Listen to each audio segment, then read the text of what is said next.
معاصی میں طاعت کا سفینہ دے، ہستی کے اندھیروں کو انوار مدینہ دے، پھر دہر میں پھیلا دے ایمان۔ بسم اللہ الرحمن الرحیم، نحمدہ ونصلی علی رسولہ الکریم، اما بعد۔ عزیزان گرامی،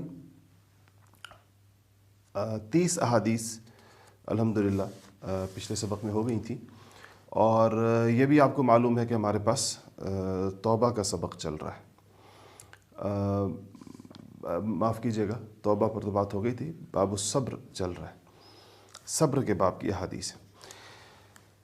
گزشتہ اسباق کے اندر بھی ایک حدیث جو حضرت کعب ابن مالک کی توبہ سے متعلق تھی، وہ بہت زیادہ تفصیلی تھی، بہت لمبی حدیث تھی، تو ہم نے اس کا خلاصہ بیان کرنے پر اکتفا کیا تھا تاکہ آپ تک اس کا پیغام پہنچ جائے۔ اب بھی ہمارے پاس ایک حدیث نمبر 30 جو اس وقت ہمارے سامنے ہے، وہ قدر تفصیلی ہے، اور اس سے ہمیں جو ہے اس کے لیے بہتر یہ ہوگا کہ ہم اس کا خلاصہ بیان کریں۔ حدیث نمبر 30 کی بات کر رہا ہوں۔ اچھا، یہ حدیث جو ہے یہ قرآن شریف میں ایک واقعہ ہے اصحاب اخدود کا، اور بہت سے حضرات کی یہ رائے اور یہ خیال ہے کہ یہ واقعہ جو ہے یہ اس سے متعلق ہے، اس دور کے اس بادشاہ سے۔ حدیث کافی طویل ہے، میں آپ کو اس کا صرف خلاصہ بیان کر دیتا ہوں۔ ترجمہ ہے، یعنی میں عبارت کا ترجمہ کرتا جاؤں گا، عبارت نہیں پڑھوں گا ورنہ پھر وقت بہت زیادہ لمبا ہو جائے گا۔ حضرت صہیب رضی اللہ تعالیٰ عنہ سے روایت ہے کہ نبی کریم صلی اللہ علیہ وسلم نے ارشاد فرمایا کہ تم سے پہلے ایک بادشاہ تھا، پرانے زمانے کے بادشاہ کا ذکر ہے، اور اس کے پاس ایک جادوگر تھا بادشاہ کے پاس۔ تو جب جادوگر بوڑھا ہو گیا اور بادشاہ کو خیال ہوا کہ یہ مر جائے گا، تو بادشاہ نے یہ چاہا کہ اس کا جو فن ہے، جو جادو اس کو آتا ہے بہت اچھے طریقے کے ساتھ، تو یہ فن جو ہے یہ سکھا دے کسی لڑکے کو۔ تو جادوگر نے بادشاہ سے کہا کہ میں بوڑھا ہو گیا ہوں، تو مجھے کوئی ذہین نوجوان بچہ چھوٹا لڑکا دے دو، تو جس کو میں یہ سکھا دوں تاکہ میرے بات چلتا رہے۔ بادشاہ نے ایک لڑکا بھیج دیا، ظاہر ہے کسی بہت سمجھدار بچے کا انتخاب ہوا ہوگا۔ تو اب وہ لڑکا روز اپنے گھر سے جاتا تھا جادوگر کے پاس جادو سیکھنے کے لیے۔ اس کے رستے کے اندر ایک راہب رہتا تھا، اس زمانے کا جو عالم کہہ لیں، اس زمانے کا بزرگ درویش۔ تو یہ لڑکا کہیں ایک دن ادھر راہب کی مجلس میں بیٹھ گیا۔ ظاہر بات ہے اسلام سے پہلے کے زمانے کی بات ہے، تو آپ کہہ سکتے ہیں کہ وہ راہب جو ہے وہ زمانے کا ولی اللہ تھا۔ تو اس کی بات سنی، راہب کی باتیں سنی تو اس کو بہت اچھی لگی، جادوگر کی باتوں سے بھی زیادہ اچھی لگی۔ تو جب وہ جادوگر کے پاس گیا تو اس نے پوچھا، کوئی دیر سے آنے کی وجہ پوچھی ہے، اس کو پتہ چل گیا رستے میں راہب کے پاس بیٹھتا ہے۔ اس نے اس کی پٹائی کی۔ لڑکے نے آ کے راہب کو بتایا کہ میں تو روز آپ کی مجلس میں بیٹھنا چاہتا ہوں، لیکن مجھے جادوگر استاد کے پاس میں جاتا ہوں تو مجھے مارتے ہیں اس بات پر۔ تو اس نے کہا، راہب نے کہا کہ جب جادوگر تمہیں دیر سے آنے پر مارے یا کوئی تنبیہ کرنا چاہے یا تمہیں برا بھلا کہے تو تم کہہ دیا کرو مجھے گھر والوں نے روک لیا تھا، اور جب تم اس طرف سے جاتے ہوئے میرے پاس آؤ، اور اگر واپسی پر میرے پاس آؤ اور گھر والے پوچھیں دیر سے کیوں آئے ہو، تو کہہ دینا کہ ساحر نے روک لیا تھا، جادوگر نے روک لیا تھا۔ تو یہ چلتا رہا معاملہ، لڑکا دونوں جگہ جاتا رہا، جادوگر کے پاس بھی جاتا رہا، راہب کے پاس بھی جاتا رہا۔ ایک دن یہ لڑکا اسی طرح جا رہا تھا تو اس نے دیکھا کہ ایک بہت بڑا جانور ہے جس نے لوگوں کا رستہ روکا ہوا ہے، اور اتنا بڑا ہے کہ لوگ اس سے خوفزدہ ہیں اور کوئی اس کا مقابلہ نہیں کر رہا۔ تو اس نے ایک پتھر اٹھایا اور کہا کہ آج جو ہے نا دونوں علم، میں نے ایک جادوگر کے پاس ایک اور قسم کا علم حاصل کر رہا ہوں، راہب کے پاس ایک اور قسم کا علم حاصل کر رہا ہوں، آج ان دونوں علوم کو ٹیسٹ کرنے کا وقت آ گیا۔ تو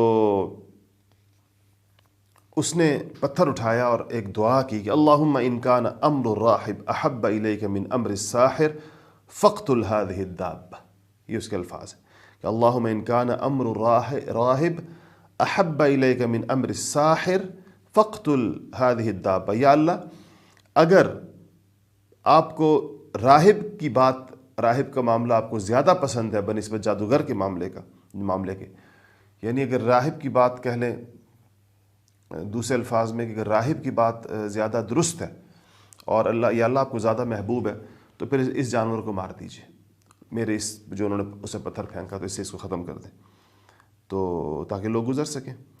تو اس نے جب پتھر مارا تو مر گیا وہ جانور، لوگ گزرنے لگ گئے۔ تو بچہ حیران بھی ہوا اور راہب کے پاس آیا اور اس نے اس کو بتایا بھی، اور کہا کہ راہب نے کہا کہ بیٹا تیرا معاملہ جو ہے نا تو مجھ سے افضل ہے، اور آج سے اور تیرا معاملہ جہاں تک پہنچ گیا میں دیکھ رہا ہوں، مطلب تو تیرے ہاتھ پر کرامات کا صدور ہونا شروع ہو گیا، اب تمہیں عنقریب ایک آزمائش میں ڈالا جائے گا، اور اگر تمہیں آزمائش میں ڈالا جائے تو میری اطلاع نہ دینا کسی کو، اور نہ بتانا کہ میں کوئی یہ لوگوں کا علاج کرتا ہوں، کہ میں جو بچے نابینا پیدا ہوتے ہیں ان کے اوپر ہاتھ پھیروں تو ان کی آنکھیں ٹھیک ہو جاتی ہیں، یا کوڑھی کو ٹھیک کرتا ہوں، اور بیماریوں کا علاج کرتا ہوں، یہ نہ بتانا میرے بارے میں۔ اچھا، تو یعنی اس نے یہ کہا کہ میری اطلاع نہ کرنا، اور وہ لڑکے نے جو راہب سے جو کچھ سیکھا تھا اس کے مطابق اس نے علاج شروع کر دیا۔ اب وہ لڑکا جو ہے وہ علاج کرتا تھا، کسی کوڑھی کا آیا تو اس پر ہاتھ پھیرا تو اس کا ٹھیک ہو گیا، کوئی اندھا آیا تو اس کو ٹھیک کیا۔ تو ایسا ہوا کہ بادشاہ کا ایک مصاحب، ایک درباری جو ہے وہ اندھا ہو گیا، تو وہ اس لڑکے کے پاس آیا اور بہت سارے تحفے لے کر آیا اور کہا کہ اگر مجھے شفا ہو گئی تیری دعا کی برکت سے، تیری اس سے، تو یہ سارے عطیات تیرے ہیں، تو اگر تو نے مجھے شفا دے دی، اس کے الفاظ دے۔ بادشاہ نے، لڑکے نے کہا کہ شفا میں نہیں دیتا، شفا اللہ تعالیٰ دیتا ہے، تو اگر تم ایمان لے آؤ تو میں اللہ تعالیٰ سے دعا کروں گا کہ تمہیں شفا دے دے۔ اب وہ لڑکا اپنے اس ہنر کو لوگوں کو مسلمان کرنے میں استعمال کر رہا تھا، وہ ایمان لے آیا، اللہ تعالیٰ اس کو شفا دے دی۔ تو وہ بادشاہ کے پاس آیا تو بادشاہ نے کہا کہ تم تو اندھے تھے، تمہاری بینائی کیسے واپس آ گئی؟ تو اس نے کہا کہ میرے رب نے۔ تو بادشاہ نے کوئی اس جواب پر بڑا تعجب ہوا کہ رب نے کیسے؟ میرے علاوہ تمہارا رب کون ہے؟ بادشاہ خود خدائی کا دعوے دار تھا۔ تو اس نے جواب دیا، میرا اور درباری نے کہا کہ میرا اور تیرا رب دونوں کا رب اللہ تعالیٰ ہے، تو میرا رب نہیں۔ تو اس کو گرفتار کر لیا بادشاہ نے، خوب سزائیں دیتا رہا۔ تو پوچھتا رہے کہ تمہیں یہ بات کس نے بتائی ہے؟ اس نے لڑکے کا پتہ بتا دیا۔ تو لڑکے کو لایا گیا، بادشاہ کو تو یہ اطلاع تھی کہ اس لڑکے کو تو ہم نے جادوگر کے ساتھ لگایا تھا، لیکن یہ کام تو جادوگر بھی نہیں کر سکتا۔ تو اس نے کہا اچھا، تو نے ایسے جادو سیکھ لیا کہ تو اب یہ کام تو نہیں شروع کر دیا کہ تو اندھوں کو ٹھیک کر رہا ہے اور تو جو ہے وہ بیماروں کو شفا دے رہا ہے اور یہ کام کر رہا ہے۔ تو اس نے لڑکے نے پھر کہا کہ میں کسی کو شفا نہیں دیتا، شفا اللہ تعالیٰ دیتا ہے۔ تو بادشاہ نے اس کو پکڑ لیا اور اس کو سخت ظلم و تشدد کا نشانہ بناتے رہے، یہاں تک کہ لڑکے نے راہب کا پتہ بتا دیا۔ راہب کو لایا گیا، اسے کہا گیا کہ اب تم پھر جاؤ اس دین سے، بادشاہ کو رب مانو جس طرح باقی ساری مخلوق مانتی ہے۔ راہب نے انکار کیا تو راہب کو بٹھا کر آرا لایا گیا اور راہب کے سر پر آرا رکھ کر نیچے تک اس کو 2 حصوں میں تقسیم کر دیا گیا۔ تو پھر وزیر کو لایا گیا، جس وزیر سے بات چلی تھی، اس کو کہا گیا، اس نے بھی انکار کر دیا، اس کے سر پر بھی آرا رکھ کر 2 حصوں میں کاٹ دیا گیا۔ پھر لڑکے کو لایا گیا، تو لڑکے کو لایا گیا، بادشاہ نے اس کو بھی بات کی تو لڑکے نے بھی انکار کر دیا۔ تو بادشاہ نے اپنے درباریوں کی ایک جماعت سے کہا کہ اس لڑکے کو لے جاؤ اور ایک پہاڑ کی چوٹی پر لے جاؤ اور وہاں جا کے پھر سے اس کے اوپر یہ بات پیش کرنا کہ تم بادشاہ پر ایمان لاتے ہو یا نہیں لاتے۔ اگر یہ لے آئے تو واپس لے آنا، نہ لائے تو اس کو وہاں سے پہاڑ کی چوٹی سے نیچے پھینک دینا۔ وہاں لے گئے اس کو، تو لڑکے نے وہاں جا کر دعا کی کہ یا اللہ، ان کے مقابلے میں آپ مجھے کافی ہو جائیں۔ تو ایسے ہی کہا تو پہاڑ پہ ایسا لرزہ طاری ہوا، پہاڑ پہ زلزلہ آیا، لیکن زلزلہ ایسا عجیب تھا کہ صرف وہ بادشاہ کے مصاحبین نیچے کھائی میں گئے اور مر گئے سارے، لڑکا صحیح سالم نیچے اتر کے بادشاہ کے پاس آ گیا۔ تو بادشاہ نے پوچھا کہاں گئے وہ لوگ جو تمہارے ساتھ بھیجے تھے؟ کہا کہ ان کو تو میرا اللہ کافی ہو گیا، میری طرف سے اللہ پاک نے ان کو انتقام لے لیا ان سے۔ تو اس نے پھر ایک اور خاص قسم کی اپنی ایک جتھے کے حوالے کیا اور کہا کہ اس کو سمندر میں لے جاؤ، اور کشتی بیچ سمندر میں جب پہنچے تو پھر اس کے اوپر میری بات پیش کرنا کہ مجھ پر ایمان لے آئے، اگر لے آئے تو ٹھیک ہے، نہیں تو پھر اس کو سمندر میں پھینک کے آ جانا۔ اب وہ پھر لے گئے. لڑکے جب وہاں پہنچے اور یہ بات کی, لڑکے نے پھر اللہ تعالیٰ سے دعا کی کہ اللہ تو ان کے مقابلے میرے لیے کافی ہو جا. تو کشتی میں سمندر میں طغیانی آئی اور کشتی الٹی اور یہ سارے لوگ نیچے گئے اور لڑکا اس کشتی کے ساتھ بیٹھا رہا اور کشتی سیدھی ہو گئی اور وہ واپس آ گیا. تو بادشاہ حیران ہوا, پھر یہ آ گیا. تو اس نے کہا کہ بادشاہ سے اس نے کہا کہ دیکھو تم نے 2 کوششیں کر لی, تم نے مجھے ایسے نہیں مار سکتے, مجھے مارنے کا وہی طریقہ ہے جو میں بتاؤں گا. تو اس نے کہا وہ کیا طریقہ ہے؟ تو اس نے کہا کہ تم سارے لوگوں کو وسیع میدان کے اندر جمع کرو, پھر مجھے پھانسی دینے کے لیے کھجور کے ایک تنے کے اوپر مجھے چڑھاؤ اور ایک تیر میرے تھیلے میں سے لے کر اس کو, میرے تیروں میں سے تیر لو, اس کو کمان میں رکھو اور اس وقت وہ بندہ یہ کہے بسم اللہ رب الغلام, میں اس لڑکے کے رب کے نام پر اس کو مارتا ہوں, تو پھر تم مجھے مار دو گے. بادشاہ نے ایسے ہی کیا اور لوگوں کو جمع کیا گیا. پھر لڑکے کا تیر اٹھا. اب لوگوں کو یہ سارے واقعے پتہ چل گئے کہ لڑکا ادھر بھی نہیں مر سکا, لڑکا جو ہے وہ سمندر میں بھی نہیں ڈوب سکا, یہ عوام کو پتہ چل گیا. تو جب اس کو تیر لگایا بسم اللہ رب حاضل غلام, بسم اللہ رب الغلام کہہ کر, تو تیر جا کے لڑکے کی کن پٹی کے اوپر لگا اور لڑکے نے اپنی کن پٹی کے اوپر ہاتھ رکھا اور مر گیا. یہ منظر دیکھ کے لوگوں نے کہا کہ آمنا برب الغلام, ہم لڑکے کے رب کے اوپر ایمان لاتے ہیں, سارے کے ساروں نے کہا. تو بادشاہ حیران ہوا کہ میں تو 3 بندے تھے ابھی تک ایمان ڈالے, ایک وزیر تھا, ایک راہب تھا, ایک لڑکا تھا, تینوں مار دیے اور یہ ساری مخلوق ایمان لے آئی جن سے میں بچانا چاہتا تھا. تو بادشاہ نے کہا کہ خندقیں کھودی جائیں.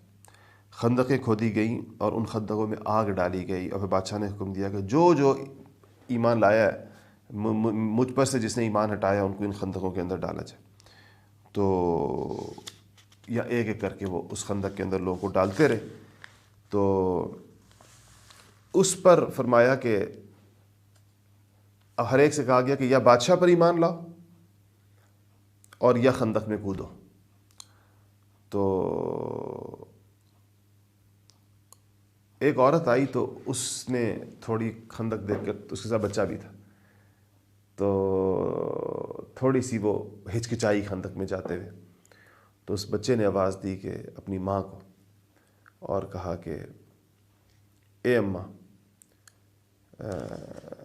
تو یا اصبری, اے اماں صبر کر, یعنی تو اس کود جا اس کے اندر, فإنکی علی الحق, تو حق کے اوپر ہے. تو یہ چونکہ اصبری کا لفظ اس میں آیا ہے, مسلم شریف کی صحیح مسلم کی روایت ہے یہ, تو صبر کا آخر کے اندر چونکہ ذکر آیا تو اس لیے اس طویل حدیث کو امام نووی اپنی ریاض الصالحین کے اندر لے کر آئے. اس حدیث سے ہمیں پتہ کیا چلتا ہے اگر آپ نے غور سے واقعہ سن لیا؟ ایک تو یہ پتہ چلا کہ کرامات اولیاء ہے, یعنی راہب کے پاس جو کچھ تھا, لڑکے نے جو کچھ کیا وہ کرامت کی قبیل سے تھا, جادو نہیں تھا, کیونکہ ساحر کے پاس وہ کچھ اور سیکھتا تھا, یہ کرامت تھی. تو اولیاء کی کرامت برحق ہوتی ہے. دوسرا یہ ہے کہ جان کا خطرہ ہو اور لڑائی کا موقع ہو تو جھوٹ بولا جا سکتا ہے جان بچانے کے لیے. تیسرا یہ ہے کہ مومن کو اپنے ایمان پر ثابت قدم رہنے کے لیے بعض اوقات جان کی بازی لگانی پڑتی ہے. اور چوتھا یہ ہے کہ دیکھیں دعوت حق اور اللہ تعالیٰ کی ربوبیت اور توحید کے بیان میں بھی بعض اوقات انسان کو جان دینی پڑتی ہے. اور پانچواں یہ ہے کہ اللہ تعالیٰ حق کو غالب کرتا ہے, بالآخر لوگ ایمان لے آئے چاہے تمام تر مظالم کے باوجود. اور قرآن پاک کا معجزہ ہے کہ اس نے پچھلے زمانے کی خبریں ایسے نبی کریم صلی اللہ علیہ وسلم کو عطا فرمائی ہیں. اور آخری بات یہ کہ نبی کریم صلی اللہ علیہ وسلم کا طریقہ تربیت بھی اس سے پتہ چلتا ہے کہ آپ واقعات کے ذریعے صحابہ کی تربیت فرمایا کرتے تھے. واقعات انسان کے اوپر مؤثر ہوتے ہیں, اس میں شک نہیں ہے کہ واقعات سے انسان کو جو ہے وہ فائدہ ہوتا ہے. تو یہ بھی اس سے پتہ چلتا ہے. تو یہ حدیث تھی, الحمدللہ پوری ہوئی, اور اس سے ہم نے جو واقعات نکالے وہ ابھی آپ کے سامنے. آگے چلتے ہیں, حدیث نمبر 31 ہے. وعن انس رضی اللہ عنہ قال مر النبی صلی اللہ علیہ وسلم على امرأة تبكي عند قبر فقال اتق الله واصبري فقالت إليك عني فإنك لم تصب بمصيبتي ولم تعرف فقيل لها إنه نبي صلى الله عليه وسلم فأتت باب النبي فلم تجد عنده بوابين فقالت لم أعرفك فقال انما الصبر عند الصدمة الاولى. اچھا جی، یہ روایت ہے کہ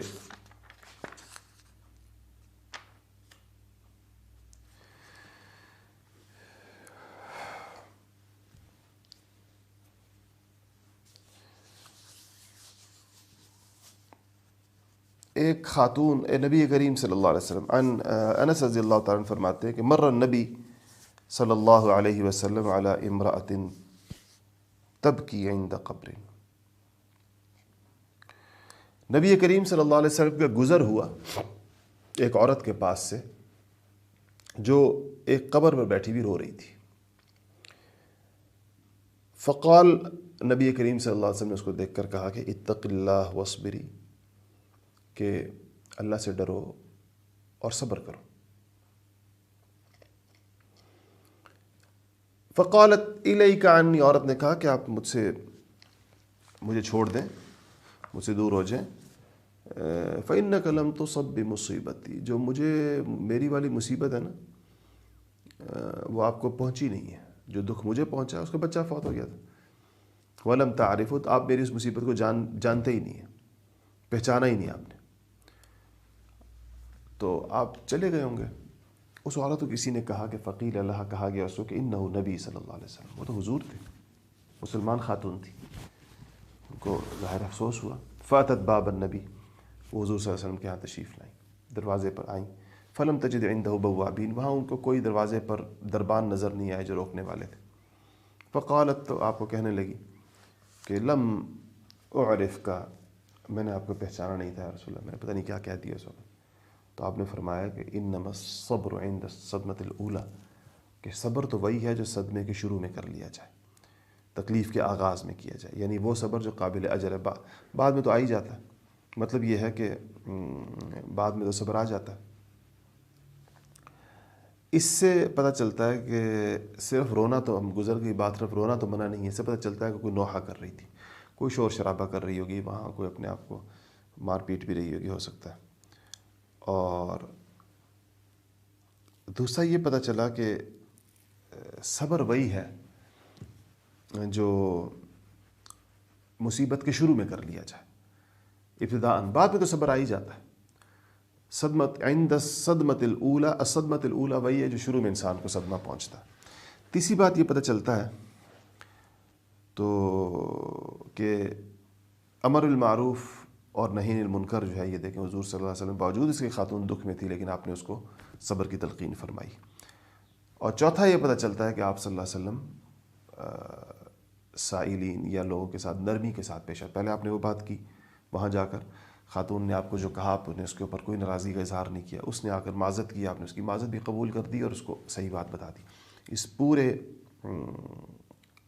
واقعے میں نبی کریم صلی اللہ علیہ وسلم کا ایک غیر معمولی صبر ہمیں نظر آ رہا ہے. اچھا جی، اگلی حدیث ہے 32 نمبر. وان ابی ہریرہ رضی اللہ عنہ ان رسول اللہ صلی اللہ علیہ وسلم قال یقول اللہ تعالی ما لعبد المؤمن عندي جزاء اذا قضيت صفيه من اهل الدنيا ثم احتسبه الا الجنہ. ابو ہریرہ رضی اللہ تعالیٰ عنہ کی روایت ہے کہ اللہ تعالیٰ فرماتے ہیں ما لعبد المؤمن عندي جزاء،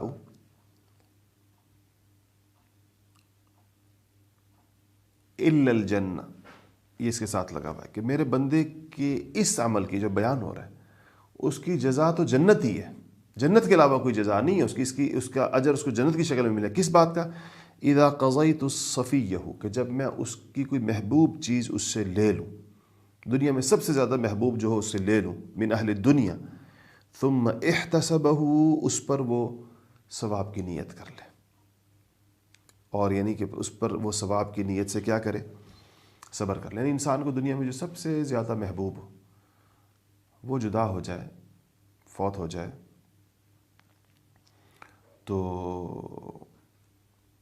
انسان اگر اس کے اوپر اللہ تعالیٰ ثواب کی نیت سے صبر کر لے، مجبوری والا صبر نہیں کہ وقت گزر گیا، خود بخود صبر آ گیا. ثواب کی نیت سے انسان اس صبر کرے. اللہ فرماتے ہیں اس عمل کی جزا جو ہے وہ جنت کے علاوہ کوئی نہیں ہے. اس سے کیا پتہ چلتا ہے کہ صفیہ محبوب چیز کو کہتے ہیں، محبوب دوست کو بھی کہتے ہیں. اس سے پتہ چلتا ہے کہ دوستوں کی جدائی بھی بہت بڑی دکھ کا باعث ہوتی ہے. دوسرا اللہ پاک نے فرمایا ما لعبد المؤمن، میرے مومن بندے کی، میرے مومن بندے. اس سے پتہ چلتا ہے کافر کو یہ جزا، یہ اجر نہیں دیے جاتے. ہمارے آج کل لوگوں کا مزاج یہ ہے کافروں کو بھی جنت میں گھسانے کی فکر میں رہتے ہیں، حالانکہ جگہ جگہ حدیث سے پتہ چل رہا ہے کہ اللہ پاک ایمان کی شرط لگاتے ہیں. اچھا جی، اب جو حدیث شریف آ رہی ہے نا وہ غور سے سنیے گا. آج کل کے حالات میں پھر سے وبا کی باتیں اور یہ چیزیں ہو رہی ہیں، تو یہ حدیث بخاری شریف کی روایت ہے اور بڑی ریلیونٹ ہے آج کل کے حالات سے. میں کرنا کیا چاہیے. وعن عائشة رضی اللہ عنہا انہا سألت رسول اللہ صلی اللہ علیہ وسلم عن الطاعون. اما عائشہ رضی اللہ تعالی عنہا سے روایت ہے کہ انہوں نے نبی کریم صلی اللہ علیہ وسلم سے طاعون کے بارے میں سوال کیا. فأخبرها أنه كان عذابا يبعثه الله تعالى على من يشاء. اب یہ جملہ ایک ایک غور سے سنیے گا، حدیث کے الفاظ ہیں. عائشہ نے پوچھا ہے طاعون کے بارے میں. طاعون ایک وبائی چیز ہے. یہ ایک ایسا ہوتا تھا کہ ایک پھوڑا نکلتا تھا انتہائی درد والا، اور اس کے گرد جلن اور سیاہی ہوتی اور مریض دل کی دھڑکن اور اس کو قے شروع ہو جاتی تھی. تو حضور نے فرمایا کہ کان عذابا یبعثہ اللہ، یہ اللہ کا عذاب تھا. یبعثہ اللہ تعالی علی من یشاء، تو اللہ تعالیٰ چاہتا اس کو جس پر اللہ تعالیٰ چاہتا اس کو مسلط کرتا تھا. جس پر اللہ تعالیٰ چاہتا، وبا کی بات ہو رہی ہے، لیکن جس پر اللہ چاہے گا اس پر آئے گا. ایک بات تو یہ میں واضح ہو جائے. فجعلہ اللہ تعالی رحمتا للمؤمنین، مگر اللہ پاک نے اس کو تھا تو عذاب، اللہ نے اس کو مومنوں کے لیے رحمت بنا دیا. فلیس من عبد یقع فی الطاعون، کیسے رحمت بن گیا کہ جو بھی ایمان والا بندہ تھا مومن طاعون میں مبتلا ہو فیمکث فی بلدہ صابرا محتسبا، اور وہ اپنے ہی جگہ پر ٹھہرا رہے، اپنے شہر میں ٹھہرا رہے، فی بلدی صبر کرتا ہوا، محتسبا اور اللہ سے ثواب کی امید رکھتا ہوا، یعلم اور یہ جانتے ہوئے، انہ لا یصیبہ الا ما کتب اللہ لہ کہ یہ اسی کو پہنچے گا جس کو اللہ پاک نے پہلے سے لکھا ہوا ہے، جس کی تقدیر کے اندر جس کو لکھا ہوا ہے اسی کو پہنچے گا، جس کو نہیں لکھا ہوا اس کو نہیں پہنچے گا. الا ما کتب اللہ لہ، جس کے لیے اللہ نے لکھا ہے اسی کو پہنچے گا. الا کان لہ مثل اجر الشہید، تو کہا کہ اس کو شہید کے برابر ثواب ملے گا جو ٹھہرا بھی رہے گا اور یہ صبر بھی کرتا رہے گا اور یہ عقیدہ رکھے گا کہ اسی کو لگے گا جس کو اللہ تعالیٰ چاہیں گے. وہ زندہ شہید ہے گویا کہ. تو اس سے یہ پتہ چلا کہ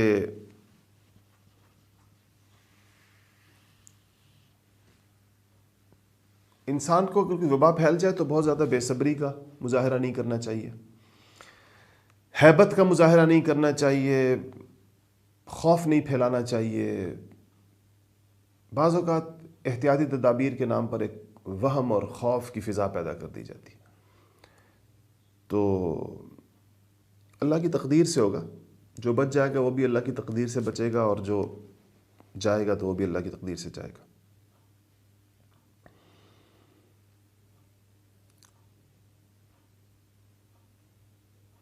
تیسری بات یہ پتہ چلی کہ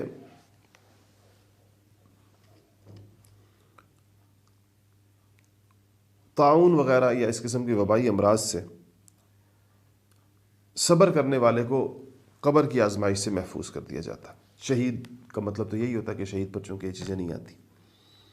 اور یہی پتہ چلا کہ شہادت جو ہے وہ صرف میدان جہاد میں شہید ہونے والا کا ثواب تو بہت زیادہ ہے، اس میں کوئی شک نہیں ہے، لیکن آپ نے اور بھی کچھ چیزوں پر شہادت کی موت کا ذکر فرمایا، جس میں مردوں میں یہ کے لیے بھی اور عورتوں کے لیے خاص طور پر جو خاتون بچے کی ولادت کے اندر فوت ہو جاتی ہے تو اس کو بھی شہید کہا گیا، اس خاتون کو بھی۔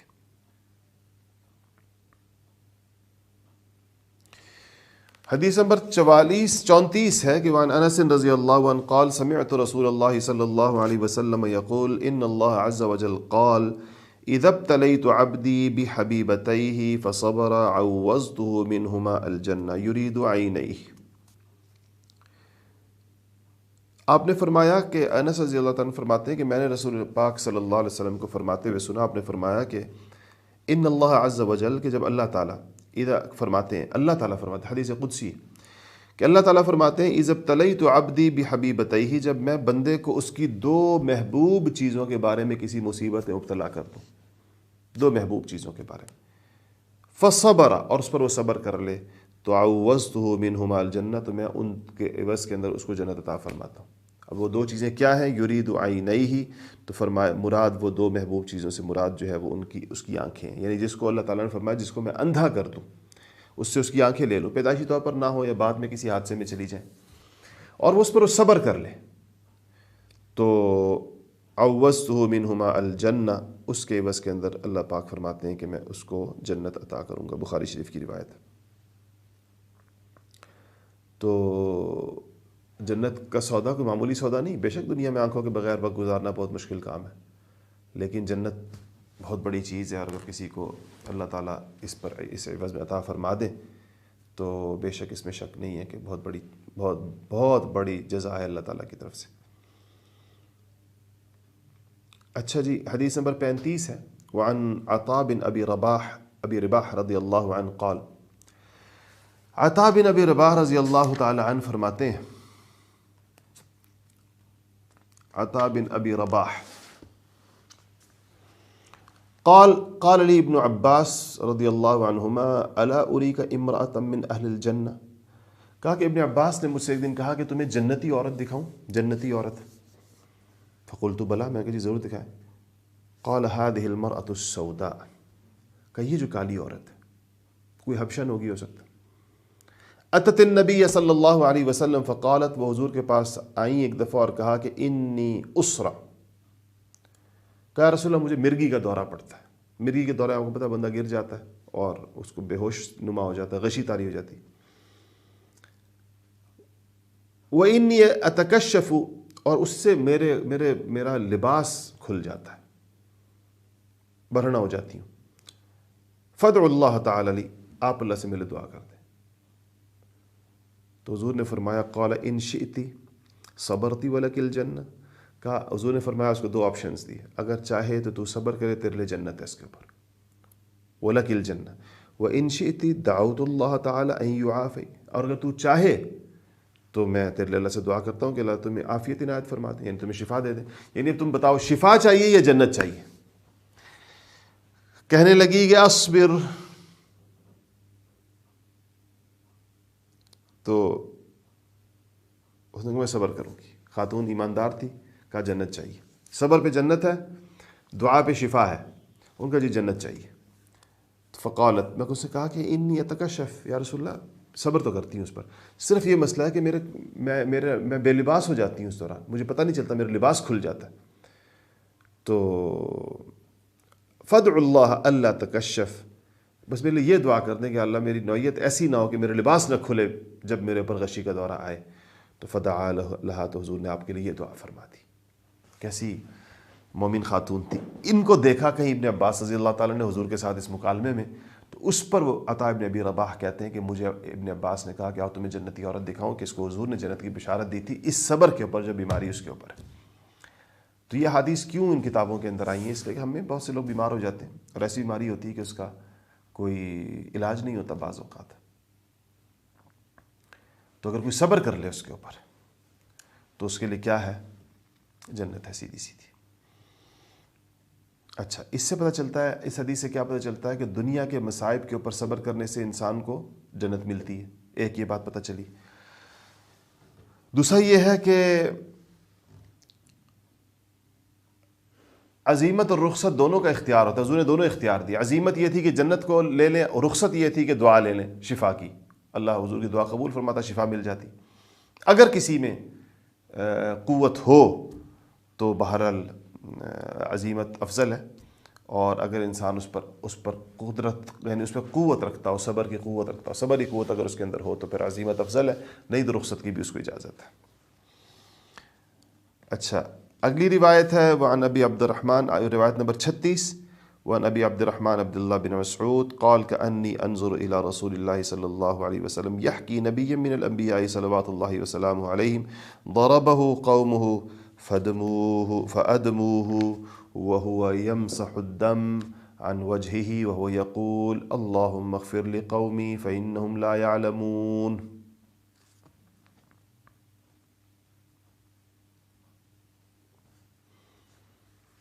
اچھا جی، یہ ایک عجیب طریقے کے ساتھ حضور اکرم صلی اللہ علیہ وسلم نے بیان فرمایا۔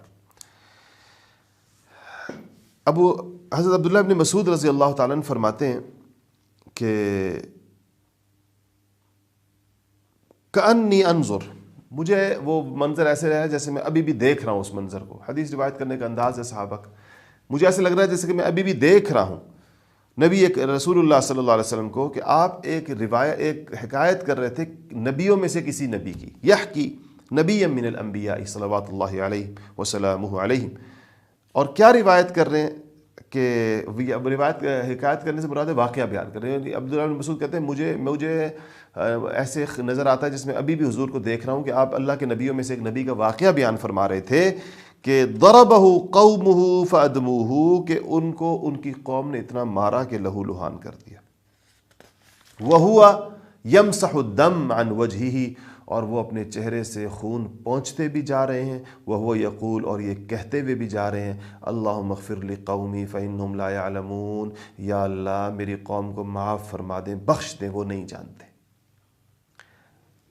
اچھا، یہ نبی کا یہ نہیں فرمایا کون نبی ہے، ظاہر پھر اس کے اوپر محدثین میں آراء مختلف ہوئی ہیں کہ کون سے نبی ہوں گے جن کا حضوری واقعہ بیان کر رہے ہیں۔ بعض حضرات نے لکھا ہے کہ نوح علیہ السلام مراد ہے، اور آپ کو ان کی قوم بہت مارا کرتی تھی، لیکن اکثر محدثین کی رائے یہ ہے کہ یہ نبی کریم صلی اللہ علیہ وسلم اپنا واقعہ بیان کر رہے ہیں، مگر اپنی تواضع کی وجہ سے، انکساری کی وجہ سے آپ نے اپنا نام نہیں لیا، اور ورنہ کہا کہ کیونکہ یہ غزوہ احد کا دن تھا جس دن آپ کی سر مبارک کے اندر وہ آپ کی خود جو ہے وہ گھس گئی تھی، اس سے خون نکلا، دان ٹوٹا، تو اس موقع پر جو آپ کے خون نکلا تو ظاہر ہے سر پر لگی تھی تو چہرہ لہو لہان ہوا، دان ٹوٹا تو بھی منہ سارا لہو لہان ہوا، تو آپ نے اس موقع پر یہ دعا تھی اللہم اغفر لقومی فانہم لا یعلمون، یہ دعا آپ نے اس وقت کی تھی۔ اور بعض حضرات نے یہ کہا کہ نوح علیہ السلام اس سے مراد ہے، لیکن زیادہ تر حضرات کا یہ خیال ہے کہ یہ نبی کریم صلی اللہ علیہ وسلم خود اس سے مراد ہے۔ اس حدیث سے کیا پتہ چلتا ہے؟ اس سے پتہ چلتا ہے کہ داعی جو ہوتا ہے وہ بڑا خیر خواہ ہوتا ہے اپنے لوگوں کا، اور داعی لوگوں کے مصائب پہ صبر کرتا ہے، بد دعا پھر بھی نہیں دیتا، الا یہ کہ وہ وقت آ جائے جب انبیاء بد دعا کیا کرتے تھے، جیسے نوح علیہ السلام نے بد دعا کی اپنی قوم کے لیے، اور نبیوں نے بھی کی، وہ قرآن شریف میں آ جائے گی اس کی تفصیلات کہ وہ کب آتا ہے اس کا وقت، وہ کب حجت تمام ہوتی ہے قوموں کے اوپر۔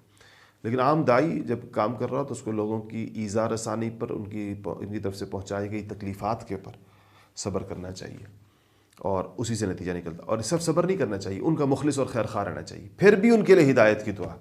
داعی کا طریقہ یہ ہوتا ہے کہ وہ ہدایت کے لیے بے چین ہوتا ہے، اپنی ہر صورت میں اس کو گویا کہ ہدایت درکار ہوتی ہے اپنی قوم کی۔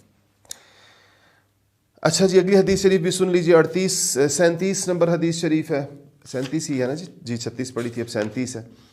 وعن ابی سعید و ابی ہریرہ، دونوں حضرات سے روایت ہے کہ عن نبی صلی اللہ علیہ وسلم قال ما يصيب المسلم من نصب ولا وصب ولا هم ولا حزن ولا اذى ولا غم حتى الشوكة يشاكها الا كفر الله بها من خطاياه۔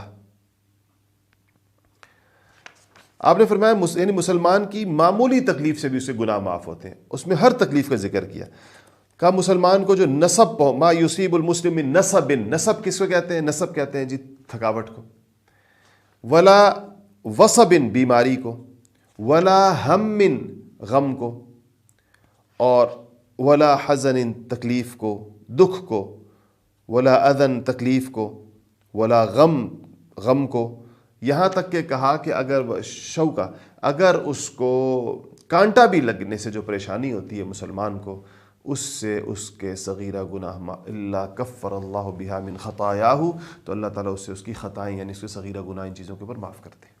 ہر انسان تھک گیا، انسان غم میں آ گیا، پریشانی آ گئی، کانٹا چبھ گیا، چوٹ لگ گئی، کچھ بھی ہو گیا، اس پر اللہ تعالیٰ اس کے صغیرہ گناہوں کو معاف کرتے ہیں۔ اور کانٹا لگنے کے اوپر ایمان۔ اسی طرح دوسری روایت جو اسی سے ملتی جلتی ہے کہ عن ابن مسعود رضی اللہ قال دخلت علی النبی صلی اللہ علیہ وسلم وهو یوعک، تو کہتے ہیں کہ میں حضور اکرم صلی اللہ علیہ وسلم کی خدمت میں حاضر ہوا، وہ یوعک، وہ سخت ترین بخار میں تھے، تو فقلت یا رسول اللہ انک توعک وعکا شدیدا، میں نے کہا یا رسول اللہ آپ کو تو بہت شدید بخار ہے، بہت تیز بخار ہے۔ قال اجل انی اوعک کما یوعک رجلان منکم، کہا مجھے، حضور نے فرمایا کہ مجھے اتنا تیز بخار ہوتا ہے جیسے تم لوگوں میں 2 تیز بخار جمع کر دیے جائیں، 2 بندوں کے تیز ترین بخار، تو مجھے اکیلے کو ہوتا ہے۔ تو فقلت صحابی کا فہم دیکھیں اور ان کی تربیت دیکھیں، ذالک ان لک اجرین، کہا میں نے کہا پھر تو آپ کا اجر بھی دگنا ہوگا، کہ جب ایک تیز بخار والے کو جو اجر ملتا ہے، آپ پر جب 2 بخار جمع ہوتے ہیں تو آپ کو تو اجر بھی دگنا ہوگا۔ قال اجل ذالک کذالک ما من مسلم یصیبہ اذى، آپ نے فرمایا ایسے ہی ہے، بالکل یہی بات ہے، اور جس مسلمان کو کوئی بھی مصیبت پہنچے، حتیٰ کہ اذن، حتیٰ کہ شوکتن، اور فما فوقہا، چاہے کانٹا چبھنے کی مصیبت یا اس سے کوئی تھوڑی زیادہ بھی ہو، تو الا کفر اللہ بہا سیئات، اللہ تعالیٰ اس کے عوض اس کے گناہ معاف کرتے ہیں۔ وحطت عنہ ذنوبہ، اور اس کے گناہ اس کے جسم سے ایسے جھڑتے ہیں، کما تحط الشجر ورقہا، جیسے کہ خزاں کے اندر درخت کے پتے گر جاتے ہیں، جیسے درخت اپنے پتے جھاڑ کر ٹنڈ منڈ ہو جاتے ہیں، کوئی پتا ان پہ نہیں رہتا، آپ خزاں میں درختوں کا منظر دیکھیں اس پہ کوئی پتا نہیں رہتا، ایسے تکلیفیں اور بیماریاں انسانوں سے ان کے گناہوں کو جھاڑتی ہیں۔ شرط کیا ہے اس میں؟ صبر، زبان سے ناشکری کا کلمہ نہیں نکالنا، بے صبری کا کلمہ نہیں نکالنا، اللہ اللہ کرنی اس سارے دوران، اپنی بیماری کے دوران بھی انسان اللہ کو پکارتا رہے اور کہ یا اللہ میں راضی، یا اللہ میں راضی، یا اللہ میں راضی، یا اللہ مجھے صبر عطا فرما، اور یا اللہ میرے صبر کو عطا بھی فرما، اسے قبول بھی فرما۔ پاک صاف ہو جاتا ہے انسان، ایسے پاک جیسے کہ گویا کہ وہ اس نے کبھی کوئی گناہ کیا ہی نہیں۔ حقوق اور فرائض اس پہ رہ جائیں گے، وہ اس کو ادا کر رہے ہوں گے ہر صورت کے اندر، اللہ تعالیٰ کے جو فرائض ہیں وہ بھی ادا کرنے ہوں گے، لوگوں کے جو حقوق ہیں وہ بھی ادا کرنے ہوں گے، لیکن گناہوں سے انسان پاک ہو جاتا ہے۔ یہاں تک 38 احادیث ہو گئی، آج تک کے لیے انشاءاللہ یہ کافی ہے۔ اللہ تعالیٰ ہمیں عمل کی توفیق نصیب فرمائے۔ الحمدللہ رب العالمین والعاقبۃ للمتقین والصلاۃ والسلام علی سیدنا ربنا ظلمنا انفسنا وان لم تغفر لنا وترحمنا لنكونن من الخاسرين رب اغفر وارحم وانت خير الراحمين اللهم اعنا على ذكرك وشكرك وحسن عبادتك وصلى الله تعالى على خير خلقه محمد وآله واصحابه اجمعين آمين برحمتك يا ارحم الراحمين۔ یا رب مجھے دنیا میں جینے کا قرینہ دے،